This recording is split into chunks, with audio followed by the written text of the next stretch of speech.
నమస్కారం, welcome to the Suman TV. నేను మీ త్రివేణి.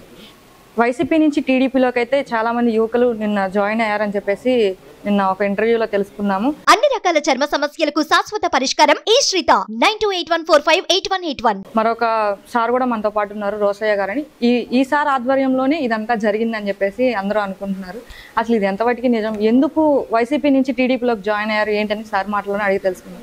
నమస్కారం సార్. నమస్కారం అండి. సార్, అసలు వైసీపీలో నుంచి 5 years నుంచి ఉన్న 4.5 years నుంచి ఉండి ఇప్పుడు సడన్గా టీడీపీలోకి రావాల్సిన అంత అవసరం వచ్చిందంటారు? అంటే ఇప్పుడు జాయిన్ అయిన వాళ్ళందరూ కూడా యువకులండి. అందరూ చదువుకున్నారు, వివిధ స్థాయిల్లో కొంతమంది ఉద్యోగాలు చేస్తూ ఉన్నారు.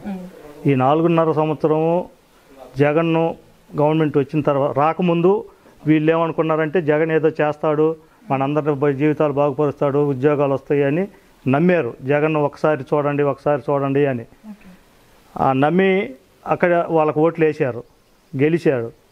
ఈ 4.5 సంవత్సరాలు పరిపాలన చేశాడు. ఆ పరిపాలన ఎట్లా ఉందంటే, ఇంతకుముందు మేము 6వ తరగతిలో చదువుకునే వాళ్ళు మహమ్మద్ బిన్ తుగ్లక్ పరిపాలనలా. ఇక్కడ జ్వరాలు వచ్చినాయంటే ఢిల్లీ రాజధాని మార్చేవాడు. అలాగా మన రాజధాని అనేదాన్ని, అమరావతి రాజధాని అనేదాన్ని అసలు అమరావతి రాజధానే కాదు 3 రాజధానులు చేస్తానని చెప్పి, 1 కర్నూలు, 2 వైజాగ్, 3 ఇదని రకరకాలుగా ఇలాంటి పిచ్చి పనులన్నీ చేశాడు. యువకులకి జాబ్ క్యాలెండర్ అన్నాడు, ఒక్క ఉద్యోగం లేదు. తర్వాత వీళ్ళకి అమ్మఒడి అన్నాడు, ఎంతమంది పిల్లలు ఉంటే అంతమందికి అమ్మఒడి పెడుతుంది అన్నారు. వాటిల్లో ఒకరికే వర్తించేటట్టు చేశాడు. ఇవన్నీ అంటే వాళ్ళు ఇచ్చిన హామీల్లో సగం కూడా నెరవేర్చలేదు. మద్యపానం నిషేధం అన్నారు, మద్యపాన నిషేధం కాకుండా ఇంకా పిచ్చి మందు తెచ్చి ఎక్కువ రేట్లు కమ్మి జనాల ఆరోగ్యాలు బాగొట్టి వేలాది మంది చనిపోయారు. ఇవన్నీ చూశారు వాళ్ళందరూ చదువుకున్న పిల్లలు కాబట్టి. వాళ్ళే స్వచ్ఛందంగా అంతకుముందు 5 years గవర్నమెంట్లో టీడీపీ ఏం చేసింది, టీడీపీ గవర్నమెంట్లో మా గ్రామానికి ఏమి చేశారు, ఇప్పుడు ఏం చేశారు అనేది బేరీజ్ వేసుకొని మా కాలనీలో ఉండే వాళ్ళ సహచరులు, ఆ యువకులు, వాళ్ళ ఫ్రెండ్స్ ద్వారా మా దగ్గరికి వచ్చి మేము మీ పార్టీలో చేరతాము అని చెప్పి వాళ్ళే ఉత్సాహంగా వచ్చి పార్టీలో జాయిన్ అయ్యారు. సుమారు ఎంతమంది వచ్చారండి? సుమారు 30 మంది వచ్చారండి. వాళ్ళందరూ అదే నేను చెప్పాను కదా, అందరూ వివిధ రకాల జాబుల్లో ఉన్నారని. వాళ్ళందరూ కూడా జాయిన్ అయిపోయి వెళ్ళిపోయారు. యాక్చువల్గా అసలు ప్లాన్ అప్పుడు చేరాలని కాదు, ఇంకా కొంతమందితో పాటు తర్వాత చేరాలి, మీతోటి ముందు మాట్లాడిపోతాము అని చెప్పారు. మా సమస్యలు కొన్ని ఉన్నాయి, అలాంటివి మీరు చేస్తారని మాకు నమ్మకం ఉంది, ఇప్పుడు మాట్లాడిపోతారని మేము అనుకున్నాము. కానీ వాళ్ళు ఏంటంటే ఇంకెందుకు, మేము మాట్లాడాము, మాకు పూర్తి నమ్మకం ఉంది, మీరు చేస్తారని, ఇంతకుముందు చేసిన పనులన్నీ చూసాం కాబట్టి మేము ఇప్పుడే జాయిన్ అవుతామని చెప్పి వచ్చి జాయిన్ అయిపోయి వెళ్ళిపోయారు. వాళ్ళందరూ కూడా జాబులకు వెళ్ళిపోయారు. అంటే వైసీపీ వాళ్ళు ఏమనుకుంటున్నారంటే సీట్ ఇవ్వలేదు, సో అందుకని చెప్పేసి వైసీపీ నుంచి టీడీపీకి వచ్చేసారు అని చెప్పేసి. అసలు అలాంటి సానుభూతి పరులు ఎవరూ లేరండి వీళ్ళల్లో. ఆయనకి సీట్ ఇవ్వలేదని ఇప్పుడు చూస్తున్నారు కదా, అసలు మెయిన్ నాయకులే ఎవరు దాని గురించి స్పందించలా. వీళ్ళకేమవుతుంది అవన్నీ కొట్టి మాటలు. మీరు సుమారు ఎన్ని సంవత్సరాల నుంచి ఉన్నారు సార్? నేను పార్టీ పెట్టినప్పటి నుంచి నేను 6th classలో ఉన్నానండి. పార్టీ పెట్టినప్పుడు అప్పటి నుంచి ఈ జెండా భుజానే ఉంది. నేను వివిధ హోదాల్లో పార్టీకి మా గ్రామ స్థాయిలో గ్రామ పార్టీ యువత అధ్యక్షుడిగా చేశాను, గ్రామ పార్టీ అధ్యక్షుడిగా చేశాను, మండలంలోకి వచ్చేసరికి మండల ఉపాధ్యక్షుడిగా చేశాను, ఫస్ట్ తెలుగు రైతు అధ్యక్షుడిగా చేశాను. తర్వాత 2017 నుంచి మండల పార్టీ ప్రెసిడెంట్గా 24 దాకా కొనసాగుతాను. ఒక ఎమ్మెల్యే ఏమో హైదరాబాద్ ఉమ్మడి రాజధాని అంటాడు, ఒక ఎమ్మెల్యే ఏమో తిరుపతి రాజధాని అంటారు. అసలు రాజధాని ఏదంటారు మనకి? అసలు వాళ్ళకే క్లారిటీ లేదండి. పరిపాలించే వాళ్ళే చెప్పాలి. మేము అడిగేది అదే, అసలు వాళ్ళ రాజధాని ఏది? జనాలు అడిగితే ఏం చెప్తారు? ఇప్పుడు పిల్లలు అడుగుతారు కొన్ని క్వశ్చన్లు, మీ రాజధాని ఏది అని చిన్నపిల్లలకి క్వశ్చన్లు ఇస్తారు. వాళ్ళ సమాధానం చెప్పడానికి వాళ్ళకే తెలియదు. అది మన సీఎంని అడిగితే వాడు మొన్న ఎక్కడో గొడవ పెట్టుకున్నాడు ఒక ఎమ్మెల్యే, మీకెందుకు ఏదైతే రాజధాని, మేము చెప్పిందే రాజధాని అని. అలాంటి పరిస్థితుల్లో ఉంది వైసీపీ గవర్నమెంట్. అంబటి రాంబాబు లోకేష్ మీద వివిధ రకాలుగా మాట్లాడుతున్నారు, దాని మీద మీ అభిప్రాయం ఏంటి? అంబటి రాంబాబుకి నీటిపారుదల శాఖ ఇచ్చారండి. అసలు ఆయనకి ఏమన్నా సబ్జెక్ట్ తెలుసా? దాని మీద మాట్లాడు. ఈ డైవర్షన్ చేసి లోకేష్ని తిరిగితే ఆయన ఆ పదవిలో ఉంటాడు కాబట్టి ఆయన మీద సెటైర్ లేస్తా తిరుగుతూ ఉంటాడు ఆయన. ఓకే, అంటే ఇప్పుడు టీడీపీ ప్రభుత్వం ఎక్కడ ఎవరెవరు క్యాండిడేట్స్ అని చెప్పేసి ఇప్పటి వరకు కూడా ఓపెన్ అప్ అవ్వలేదు. మీకు పబ్లిసిటీ చేయడానికి ఏమైనా టైం ఉంటుంది అంటారా? పబ్లిసిటీ అంటే ఇప్పుడు వర్క్ ఇప్పుడు మా కందుకూరు ఉందండి, ఇంటూరు నాగేశ్వరరావు గారు 2 years అయింది ఆయనకి ఇన్ఛార్జ్ ఇచ్చి. ఈ 2 years నుంచి ఎక్కడన్నా గ్యాప్ అనేది లేకుండా ప్రతిరోజు పార్టీ కోసమే, పార్టీ ఉద్దేశించిన కార్యక్రమాలు నిరంతరంగా చేస్తూ ఉన్నాడు, జనాల్లో ఉన్నాడు. రేపు ఆయన టికెట్ ఇస్తే ఇంకా టైం ఏం కావాలి? ఇంటూరు నాగేశ్వరరావు గారికి టికెట్ ఇస్తే ఓకే, వేరే వాళ్ళకి ఇస్తే ఎందుకు ఇస్తారండి? ఎవరు కష్టపడ్డారో వాళ్ళకే టికెట్ ఇస్తారు. ఎందుకు ఇవ్వాలి వాళ్ళకి? ఎవరు పని చేశారని ఇవ్వాలి? మేము అడుగుతున్నాం క్వశ్చన్, మీరు అడిగిన దానికి మేము సమాధానం చెబుతున్నాం. ఇంటూరు నాగేశ్వరరావే క్యాండిడేట్, ఆయనే ఖచ్చితంగా రేపు ఎలక్షన్లో నిలబడబడుతున్నాడు 24లో. ఆయనే సంసిద్ధంగా ఉన్నామండి మేము. ఆయన అమ్మిడి సైన్యం అంతా సంసిద్ధంగా ఉంది. నియోజకవర్గంలో ఉండే అన్ని కేడర్లలో ఉండే నాయకులు కానీ ప్రజలు కానీ ఈరోజు ఈ ఊర్లో మీరు ఎక్కడికన్నా ఒక బజార్కి వెళ్ళి అడగండి, ఇక్కడ ఎవరు అయ్యారు రేపు పోటీ చేసే తెలుగుదేశం తరఫున ఎవరు బాగా తిరిగారని నాగేశ్వర పేరే చెప్తారు. అసలు ఈ ఊరికి ఏమన్నా ప్రాబ్లమ్స్ ఉన్నాయా సార్? ప్రాబ్లమ్స్ అంటే చాలా ఉన్నాయండి. అంటే కొన్ని అంటే ఇప్పుడు మాకు నాబార్డ్ నిధుల కింద మా ఊరికి ఉండే చెరువు ఉందండి, దానికి ఒక 80 లక్షలు ఫండింగ్ ఇచ్చారని దాన్ని ఆ చెరువు కట్టబాగలు కొట్టేశారు, కట్ట చేశారు. కలుజు ఉంటుంది అంటే ఈ వర్షం అది వచ్చి గాలి వచ్చినప్పుడు కట్ట పడిపోకుండా అది ఎవరు తీశారు, సగం పని ఆపేశారనమాట. ఇంతవరకు పని చేయలే. వాళ్ళకి ఆ కాంట్రాక్టర్లకి వాళ్ళకి ఏదో లావాదేవీల్లో ఆ పని ఆగిపోయింది. మా ఊరి నుంచి ఉన్న నాయకులు ఎవరు దాని గురించి అడిగేవాడు ఎవడో లేడు. వాళ్ళ స్వలాభం కోసం వాళ్ళు ఇసుక దోలుకోవటాలు, వాళ్ళ సొంత సంపాదన వాటిలో వచ్చే చూసుకుంటున్నారు కానీ గ్రామాన్ని గురించి వాళ్ళు ఎవరు మాట్లాడరండి. ఎప్పుడైనా మీరు క్వశ్చన్ చేశారా ఎందుకు ఇలా జరుగుతుంది? చాలాసార్లు చేసామండి. మేము వాళ్ళు చేయలేదు, మేమేం చేసాము, డబ్బు ఆ కాంట్రాక్టర్ రాలేదు, పని చేయలేదు అని చెప్తున్నారు. తర్వాత R&B రోడ్డు ఒకటి ఉందండి మాకు, సింగరాకొండ టు కందుకూరు. అది మన గవర్నమెంట్లో టీడీపీ గవర్నమెంట్లోనే వర్క్ చేసాం. ఈ మధ్యలో ఊర్లో ఒక 1 kilometer ఉంది, అది సిమెంట్ రోడ్డు వేయాలి డ్రైన్లు కట్టి, అది అప్పుడు ఆగిపోయింది. ఇంతవరకు గతి లేదండి. ఇంకా వాళ్ళు ఏ పని చేశారు అంటే ఆ సచివాలయం కట్టారు, రైతు భరోసా కేంద్రం కట్టారు, అంతే వాళ్ళు చేసే పని. మేము వివిధ పథకాలు ఇస్తున్నాము, దాని మీద బాగానే ఉన్నారు కదా అని చెప్పేసి కొంతమంది. ఏం పథకాలండి? రైతు భరోసా, అమ్మఒడి. అమ్మఒడి ఎంతమందికి ఇస్తున్నారు? ఒకరికి ఇస్తున్నారు. ఒక ఇంట్లో 4 పిల్లలు ఉండా 3 ఉండా ఒకరికి ఇస్తున్నారు. అదే ఇంతకుముందు ఒక ఫ్యామిలీలో 4 ఉండా కూడా ఇంటర్మీడియట్ డిగ్రీ చదివేటప్పుడు వాళ్ళకి హాస్టల్ ఉండేది, వాళ్ళకి వచ్చాయి కదండి, వాటితోటే చదువుకునే వాళ్ళు. వీళ్ళు కొత్తగా పెట్టింది ఏంది? ఒకరికి పెట్టారు, అవన్నీ తీసేసి ఒకరికి పెట్టారు, అంతేగాని వాళ్ళు ఏం చేయలే. ఎస్సీలు బీసీలకి ఎస్సీ కార్పొరేషన్లు ఉంది, ఇప్పుడు కూడా కార్పొరేషన్లు ఉన్నాయి, చైర్మన్ ఉన్నారు. కార్పొరేషన్లో ఒక్కరికి లోన్ ఇవ్వలేదు, ఏమీ చేయలే. అదే తెలుగుదేశం గవర్నమెంట్లో ఈ గ్రామానికి 60 ఎస్సీ కార్పొరేషన్ లోన్లు ఇప్పించిన ఘనత మాది. బీసీలకి బీసీ పనిముట్లు వాళ్ళ కార్పొరేషన్ ద్వారా బీసీ పనిముట్లు ఇచ్చింది తెలుగుదేశం గవర్నమెంట్, ఇల్లు కట్టించింది తెలుగుదేశం గవర్నమెంట్, ఊర్లో ఉన్న రోడ్లన్నీ వేసింది బీసీ కాలనీలో కానీ ఎస్సీ కాలనీలో కానీ తెలుగుదేశం గవర్నమెంట్. వాళ్ళు ఒక్క పని కూడా చేయలేదు. అంటే ఇప్పుడు వైసీపీ నుంచి టీడీపీకి వచ్చింది అందరూ కూడా మైనార్టీ పీపుల్ అని చెప్పేసి అంటున్నారు, అది నిజమే? అంటే ఎస్సీలకి మేము ఇస్తున్నాము, మా ఓటర్ అంతా ఎస్సీ అంటున్నారు వాళ్ళు. అక్కడి నుంచే వచ్చారు, అది గమనించాలి మీరు. మైనార్టీ కాదు, ఎస్సీ అంటున్నారు. ఆ కమ్యూనిటీ నుంచే మాకు వలసలు వచ్చారు అని అంటే దాన్ని బట్టి మీరు అర్థం చేసుకోండి. ఇక్కడ వాళ్ళు ఎస్సీలు కూడా వాళ్ళ మీద లేరు, అందరూ కూడా గవర్నమెంట్ మీద వ్యతిరేకతగా ఉన్నారు, టీడీపీకి అనుకూలంగా ఉన్నారు. ఇప్పుడు వైసీపీ అన్నిటికీ సిద్ధం అంటున్నారు, దేనికి సిద్ధం అంటారు? రాజీనామాలు చేసి పోవటానికి సిద్ధంగా ఉన్నారండి. తెలుగుదేశం గవర్నమెంట్ రేపు ఈ టికెట్లు ప్రకటించినాక ఎవరూ దొరకరు వాళ్ళకి, అది దానికి సిద్ధంగా ఉన్నారు. తెలుగుదేశం వాళ్ళు సంసిద్ధంగా ఉన్నారు, దేనికైనా సంసిద్ధం అంటున్నారు.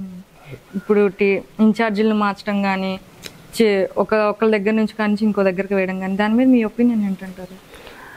అంటే ఇక్కడ తప్పు చేసినోడు ఇంకొక దగ్గరకు పోతే ఒప్పు అవుతాడా? ఈరోజు ప్రతి ఒక్కరికి యూట్యూబ్ల ద్వారా కానీ మీలాంటి ఛానల్స్ ద్వారా కానీ విషయం ఇక్కడ ఉండే ఎమ్మెల్యే మహేందర్ రెడ్డి గారు ఏం చేస్తున్నారు, అవతల ఉండే బాలవీరాంజనేయ స్వామి గారు ఏం చేస్తున్నారు అనేది తెలుసుకుంటున్నారు. ఇక్కడ తప్పు చేసి అక్కడికి పోయి మనిషి మారేళ్లే గెలుస్తామంటే ఏమీ లేదు. జగన్ కూడా ఏమంటాంలే, నేనే సుప్రీం, నన్ను చూసి ఓట్లు వేయాలి, వాళ్ళు ఎవరు అంటున్నారు. మరి అట్టేటప్పుడు వాళ్ళని మార్చేది ఎందుకండి? మార్చాల్సిన అవసరం లేదు కదా. సరే, వాళ్ళు మీరు మా వైసీపీ నుంచి టీడీపీకి వచ్చిన వాళ్ళలో ఎవరైనా కొంచెం కాల్ కానీ అలా లైవ్లో ఏమైనా ఇప్పించగలుగుతారా మీరు? డెఫినెట్గా అండి, ఫోన్ ద్వారా మాట్లాడిస్తాను. ఇప్పుడు మొన్న మీరు జాయిన్ అయ్యారు కదా, అది అట మనమేమన్నా ఇట్లా బలవంతం చేసి కాకుండా అవతల అంటే ఎమ్మెల్యే గారికి టికెట్ ఇవ్వలేదని మనమేమన్నా జాయిన్ అయ్యామా, లేకపోతే ఈ గవర్నమెంటు చేసే పనులు నచ్చక అంతకుముందు గవర్నమెంట్ చేసే పనులు నచ్చి పార్టీలో జాయిన్ అయ్యారని అడుగుతున్నారు సుమన్ టీవీ వాళ్ళు. ఒకసారి వాళ్ళకి సమాధానం చెప్పండి. హలో సార్, నమస్తే అండి. మీ పేరు? సార్, మీరు మొన్న వైసీపీ నుంచి టీడీపీలోకి వెళ్ళారు కదా సార్, ఎవరు బలవంతమైన ఉందా సార్, లేదంటే మీరే స్వచ్ఛందంగా వెళ్ళారా? మమ్మల్ని బలవంతం ఎవరు చేయలేదు. ఓకే. మాకు 5 సంవత్సరాల కాలంలో 5 సంవత్సరాల నుంచి మాకు ఒక సొంత కొంచెం ప్రాబ్లం ఉంది, రోడ్ అని. ఓకే. అది ఈ అయ్యంలో మేము జరగలేదు. 10 సంవత్సరాల నుంచి ఉంది, ఎక్కడ ఉంది, రోడ్లో పెట్టినారు. ఓకే. మాకు అది కుదరలేదు. 8 సంవత్సరాలు అందరిని అడిగాం, ఎవరు రెస్పాండ్ అవ్వలేదు. అంతకుముందు తిరిగి పాలన ఉన్నప్పుడు మంచి పనులు చేశారన్ని. ఈసారి వాళ్ళ దగ్గరికి పోయి అడిగాం, ఇట్లా ఉంది మాకు సమస్య ఉందన్నా, కొద్దిగా పరిష్కరించండి అంటే వాళ్ళు సెకండ్ యాక్షన్ తీసుకోకుండా ఒకటే మాట చెప్పారు. ఏం చెప్పారండి? అప్పుడు మేము ఉండేదే ఒక అభివృద్ధి చేయడానికి, మీకు ఏం హెల్ప్ ఉన్నా నన్ను అడగండి, మేము చేసి పెడతాము. మీకు పల్లెల్లో కానీ ఎక్కడైనా ఊర్లో ఎట్లాంటి సమస్య ఉన్నా అక్కడ పరిష్కరిస్తాము అన్నారు. అది పరిష్కరించారు, ముందు చూసాం కాబట్టి మేము దానికి అట్రాక్ట్ అయ్యి వాళ్ళ దగ్గరికి వెళ్ళాం. మరి 5 years లోపు ఎందుకు వెళ్ళలేదండి? లాస్ట్కి అంటే సీట్ ఇవ్వలేదని చెప్పేసి అభిప్రాయపడుతున్నారు వైసీపీ వాళ్ళు. 5 years నుంచి ఒక్క నిమిషం అండి, క్వశ్చన్ అయిపోయాక చెప్పండి. 5 years నుంచి వెళ్లకుండా లాస్ట్కి వచ్చేదలకి వెళ్ళారు, సీట్ ఇవ్వలేదు కాబట్టి వెళ్ళారని చెప్పేసి అంటున్నారు. మీరేమంటారు దానికి? దానికి ఏం లేదంటే మాకు జరగదు, అభివృద్ధి కావాలి అంతేగాని మాకు కావాలి అభివృద్ధి. అది ఎక్కడ జరుగుతుందో చూసాము, అది ఇక్కడ జరుగుతుందని మాకు అర్థమైంది. అర్థమవటం వెళ్ళాము. వాళ్ళు వెళ్ళేది వితిన్ 1 day 1 or 2 days లో రెడీ చేసేసారు. నాకు ప్రాబ్లమ్స్ రెడీ చేసేసారు. సో మేము అందుకని మాట్లాడుకొని అంతేగాని వేరే వాళ్ళు బలవంతం చేయడానికి అది ఏమని ఇది కాదు కదా. అది ఓకేనండి, థ్యాంక్ యూ. ప్రజెంట్ అయితే మనతో పాటు అశోక్ గారు ఉన్నారు. అసలు రాజకీయంలోకి ఇంత చిన్న వయసులోనే అసలు ఎందుకు రావాలనిపించింది ఏంటని చెప్పేసి సార్ని అడుగుదాం. Hi sir. హాయ్. మీ పేరు? నా పేరు అశోక్ అమ్మ. మీరు రాజకీయాల్లోకి ఎందుకు వచ్చారండి ఇంత చిన్న వయసులో? చిన్న వయసులో అంటే ప్రతి ఒక్క రాజకీయ నాయకుడు కూడా రాష్ట్రంలో జరుగుతున్న కొన్ని పరిణామాలు ఆలోచిస్తే చాలా బాధ కలిగే విషయాలు ఇవన్నీ. యువత ఆలోచించాలి. మార్పు రావాలంటే ఖచ్చితంగా యువత నుంచే మార్పు మొదలవ్వాలి. ఆంధ్రప్రదేశ్ రాష్ట్రంలో ఉన్న వాటిలో ముఖ్య సిటీ విశాఖపట్నం. ఈరోజు యువత గంజాయికి ఎక్కువగా బలైన సిటీ విశాఖపట్నం. ఋషికొండ ఒక మూల ఉంటుంది. సముద్రపు గాలులకి సిటీని కాపాడే కొండ పేరు ఋషికొండ. ఋషికొండ మీద కొండంతా గుండు చేసేసి ఈరోజు ఒక భవనం కట్టారు. ఆ భవనం ఏమని పెట్టారు? వైఎస్ఆర్సీపీ సోషల్ మీడియా అకౌంట్ నుంచి ఇది పర్యాటక భవనం అని పెట్టారు. దేనికి పర్యాటక భవనం? రోజా రీల్స్ చేసుకోవడానికి, వంటలు చేసుకోవడానిక పర్యాటక భవనం? అదలా చూసుకుంటే మళ్ళీ అదే ట్వీట్ డిలీట్ చేసేసారు. ఇది సీఎంఓ క్యాంప్ ఆఫీస్ అని. తాడేపల్లి ఉన్న ప్యాలెస్ సరిపోలేదు అన్నకి, అక్కడ కావాలి. ఒక పేద ప్రజలు కట్టే ఇల్లుకి ఎంత అయితే అవుతుందో ఆయన బాత్రూమ్ ఖరీదు దీనికి 3 ఇంతలు ఉంది. పేద ప్రజలు కట్టుకునే ఇల్లు ఖరీదు అలా ఉంది. అలా చూసుకుంటే గవర్నమెంట్ భూములు ఎన్నో, ఆర్బీకి హోమ్స్ కావచ్చు, అలా ఎన్నో సంస్థల్ని బ్యాంకుల్లో తాకట్టు పెట్టి దాదాపు 130.8 crores లోన్ తెచ్చుకున్నాడు. ఇది స్టిల్ ఇప్పటికీ ఎవరికి తెలియదు. ఎన్నో బ్యాంక్, స్టేట్ బ్యాంక్ కావచ్చు, యూనియన్ బ్యాంక్ కావచ్చు, పంజాబ్ నేషనల్ బ్యాంక్ కావచ్చు, ఇలా దాదాపు 5,000 కోట్లు 6,000 కోట్లు అలా దాదాపు 130.8 కోట్లు పెట్టి తీసుకొచ్చాడు. సరే పోనీ విశాఖపట్నంలో ఏమైనా డెవలప్ చేశాడా? అది శూన్యం. ఇప్పుడు పోయిన నవంబర్లో విశాఖపట్నంలో కాపురం పెడతానన్నాడు, అది పోయింది. డిసెంబర్లో పెడతాన్నాడు, అది పోయింది. ఈరోజు చూసుకుంటే ఫిబ్రవరి, పూర్తి చిరస్థాయిగా పోతాడు. ఈరోజు ఇంకో విషయం మనం చూసుకున్నట్లయితే గెలిచిన 2 సంవత్సరాల తర్వాత ఒక కొత్త పథకం తీసుకొచ్చాడు. చెత్త పథకం. చెత్త మీద పన్ను వేసేవారిని ఏమంటారండి? చెత్త ముఖ్యమంత్రి అంటారు. ఈరోజు చెత్తకు కూడా పన్ను వసూలు చేస్తున్నాడంటే రాష్ట్ర ప్రజల దగ్గర ఆయన ఊడిగించేయడానికి ఇంతవరకు కూడా సరిపోలేదు. అయితే అలా చూసుకుంటే నాయకులు ఎవరైతే జగన్కి పూజ చేస్తారో వాళ్ళకే టికెట్లు ఇస్తున్నారు. అనిల్ కుమార్ యాదవ్ ఎక్కడండి? మా నెల్లూరు జిల్లాలో ఒక ఎమ్మెల్యే. నరసరావుపేట ఎక్కడండి? 300 కిలోమీటర్లు నెల్లూరుకి నరసరావుపేటకి. ఇక్కడ ఎమ్మెల్యే, అక్కడ ఎంపీ, ఇక్కడ చెత్త, అక్కడికి వెళ్తే బంగారం అవుతుందండి? ఎట్లా అవుతుంది? ఇక్కడ చెత్త అయినప్పుడు తెలిసిన ఊర్లోనే చెత్త, ఆడికి వెళ్తే చెత్త కూడా చెత్త కంటే మరీ చెత్త అయింది. అలా ఉందండి. ఇంకోటి చూసుకుంటే మా నియోజకవర్గం ఉందండి. మా నియోజకవర్గం కందుకూరు నియోజకవర్గంలో ఇంటూరు నాగేశ్వరరావు గారు ప్రజెంట్ ఇన్ఛార్జిగా ఉన్నారు. ఆయన పార్టీ ఆదేశించినప్పటి నుంచి పార్టీ ప్రోటోకాల్ ప్రకారమే మా మండల పార్టీ అధ్యక్షులు గారు నారాయణ రోసయ్య గారు మాకు ఎప్పుడు సపోర్ట్గా ఉంటూ ఆయనకి సపోర్ట్గా ఉంటూ ప్రజలకి ఏదైనా కష్టం వస్తే ఆదుకుంటున్నారండి. అది అలా చూసుకుంటే నిన్న కాక మొన్న వైసీపీ ఇన్ఛార్జ్ పేరు మార్చారండి. కొత్త వైసీపీకి ఇన్ఛార్జ్ వచ్చారు. ఇన్ఛార్జ్ వచ్చినప్పటి నుంచి మహేందర్ రెడ్డి గారు ఇన్ఛార్జ్, ఇంతకుముందు ఎమ్మెల్యేగా ఉన్నారు, శాసనసభ్యులుగా. ఆయన ఇప్పుడు సైలెంట్ ఆఫ్ అయిపోయారు. ఇలా చూసుకుంటే కొత్తగా నాగేశ్వరరావు గారికి టికెట్ ఇవ్వరు అంటున్నారు. దీనికి నేనేం చెప్పదలుచుకున్నానంటే, ఖచ్చితంగా రానున్న సార్వత్రిక ఎన్నికల్లో 2024 కురుక్షేత్ర యుద్ధంలో ఖచ్చితంగా మా కందుకూరు నియోజకవర్గం నుంచి ఇంటూరు నాగేశ్వరరావు గారు పోటీ చేస్తారండి. ఖచ్చితంగా మేము ఆయనకి మద్దతు కలిపి ఖచ్చితంగా భారీ అక్కడ ఇప్పటికీ కందుకూరులో తెలుగుదేశం పార్టీ ఎగిరి చాలా 24 సంవత్సరాలు అయిందండి. ఖచ్చితంగా తెలుగుదేశం పార్టీ మాలాంటి యువకులు ఎంతమందో కష్టపడి ఖచ్చితంగా గెలిపించుకుంటామండి. మేము చంద్రబాబు నాయుడు గారిని కలిసినప్పుడు కూడా నాకు ఒకటే చెప్పారండి, ఖచ్చితంగా మీ కాన్స్టిట్యున్సీ నుంచి నిలబడబోయే వ్యక్తి ఇంటూరు నాగేశ్వరరావు గారు, కలిసికట్టుగా పనిచేసి ఆయన గెలిపించుకొని రండి, మీ కందుకూరు అభివృద్ధి గురించి మేము చూసుకుంటాం, ఇలాంటి యువకులకి ఉపాధి కల్పించే బాధ్యత నాదని లోకేష్ గారు, తెలుగుదేశం పార్టీ జాతీయ ప్రధాన కార్యదర్శి నారా లోకేష్ గారు కూడా చెప్పారండి. దీనికంటే ఏం కావాలండి? అధినాయకుడే ఇతను టికెట్ అన్నప్పుడు ఇలాంటి మాయ మాటలు ఎందుకండి? పార్టీని డిస్టర్బ్ చేయటం కదండి. అంటే ఏమనుకుంటున్నారంటే, అటు లేడీని అంటే నిలబెట్టారు కదా, ఇటు కూడా లేడీనే నిలబెడతారని చెప్పేసి కొన్ని ఉన్నాయి. అలా ఏం లేదండి. ఖచ్చితంగా నేనైతే 100% నేను చెప్పగలుగుతానండి. ఖచ్చితంగా తెలుగుదేశం పార్టీ తరఫున నిలబడేది మాత్రం ఇంటూరు నాగేశ్వరరావు గారండి. ఇందులో ఎటువంటి డౌట్ లేదండి. ఖచ్చితంగా నాకు తెలిసిన ప్రకారం నేనైతే అధినాయకుడి నోటి నుంచే విన్నానండి. మా పార్టీ జాతీయ అధ్యక్షులు గారు నారా చంద్రబాబు నాయుడు గారు ఇటీవల నేను కలిసినప్పుడు ఇంకోలులో ఖచ్చితంగా నేను దీని గురించి మాట్లాడుతున్నప్పుడు, మీ నియోజకవర్గం నుంచి ఈసారి పోటీ చేసేది ఇంటూరు నాగేశ్వరరావు గారు, ఆయన దగ్గరికి వెళ్ళి కష్టపడి పని చేసుకొని గెలిపించుకొని రండి అని నాకు చెప్పారండి. నేనైతే ఖచ్చితంగా చెప్పదలుచుకున్నానండి. మీరు కూడా తెలుగుదేశం పార్టీలో ఒక కార్యకర్త? అవునండి. నిరంతరం పార్టీ కోసం కృషి చేసే వ్యక్తి అండి. పార్టీ కోసం ప్రాణాలైనా అర్పిస్తానండి. ఖచ్చితంగా నా ప్రాణం పోయే వరకు నేను తెలుగుదేశం పార్టీతోనే ఉంటా.